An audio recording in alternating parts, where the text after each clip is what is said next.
Day 8. Recognize your patterns. Have you ever caught yourself saying, "That's just how I am"? I procrastinate, I overthink, I always say yes, I avoid conflict, I lose interest once the excitement is gone. We say these things as if they are permanent parts of our personality, but often they are not.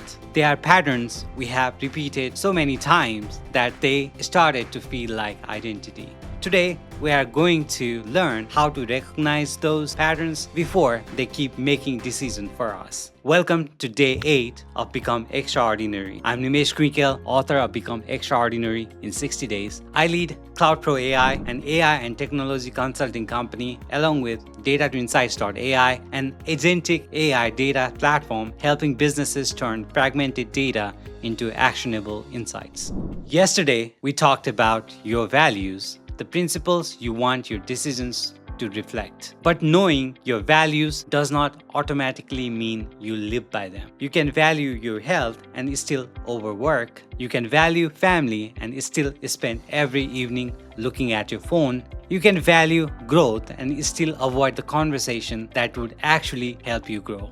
Why? Because much of our behavior runs on familiar patterns, and familiar behavior can be incredibly powerful. One time is an event. Repeatedly, it's a pattern. Think about something that keeps happening in your life. You take on too much work, you get overwhelmed, you tell yourself, "I'm never doing this again." Then a few weeks later, you do exactly the same thing. Or someone asks for help, before you even think about your own schedule, you say yes. Later, you are frustrated because you did not have the time. One bad decision doesn't tell you much. But when the same situation keeps producing the same response, pay attention. That repetition is information. The question is no longer, "Why did I do that?" The better question is, "Why do I keep doing that?" Every pattern has a loop, and most repeating patterns can be understood through three simple parts: cue, behavior, and payoff. Something happens, you react, and that reaction gives you something in return. Imagine someone criticizes your work. That criticism is the cue. You immediately defend yourself. That is the behavior. And the payoff, for a moment, defending yourself protects you from feeling embarrassed, wrong, or exposed. Here's another example. Someone asks you for help. You immediately say yes. The reward could be approval. You feel useful. You avoid disappointing them. That short-term reward is important because patterns usually survive for a reason. Procrastination gives you a temporary relief. Avoidance removes discomfort. People-pleasing keeps the peace. Overworking can make you feel valuable. Perfectionism allows you to delay the moment when someone can judge your work. The behavior may hurt you later, but in the moment, it gives your brain something it wants. And that's why telling yourself to just try harder rarely solves the problem. When a pattern becomes your identity, this is where things get deeper. You might tell yourself, "I work best under pressure." But look closely.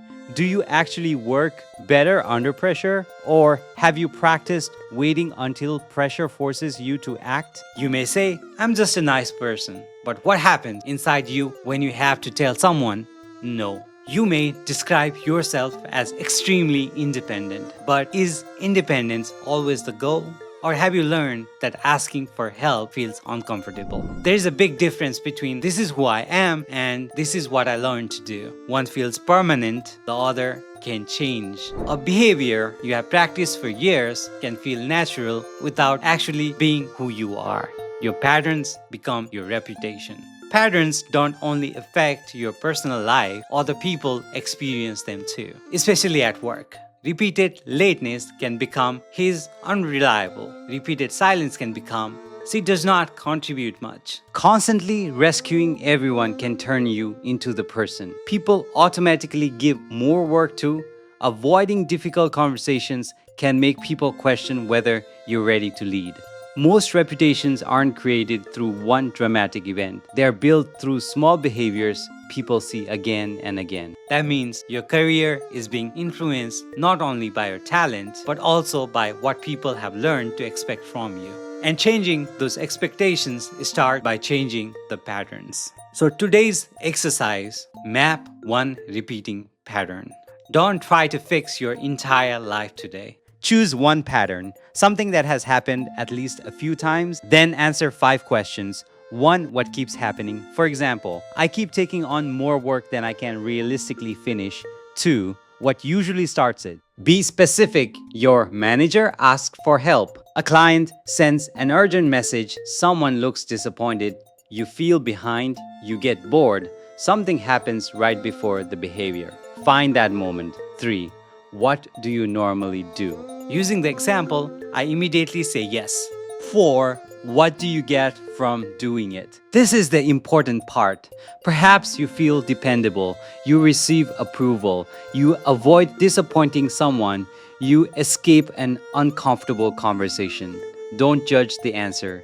Just identify it, because once you understand what the behavior gives you, the pattern becomes easier to understand. 5. What could you do differently? Keep the replacement realistic. You don't need to suddenly become a completely different person. If your normal response is immediately saying yes, Try, let me check what I already have on my plate and get back to you. that's it. One pause, one different sentence, one interruption in the old pattern. The small changes made at the right moment can completely change what happens next.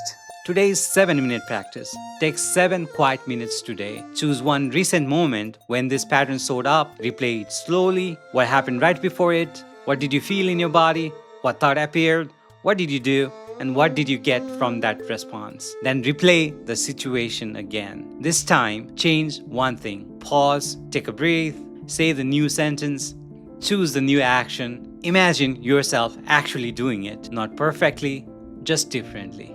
Because recognizing a pattern is powerful, but changing it requires practice. Evening reflection for tonight. Ask yourself, what patterns keeps repeating in my life? What usually triggers it? What does that behavior give me in the moment? What is it costing me over time? And finally, where can I interrupt the pattern earlier next time? Today's extraordinary commitment.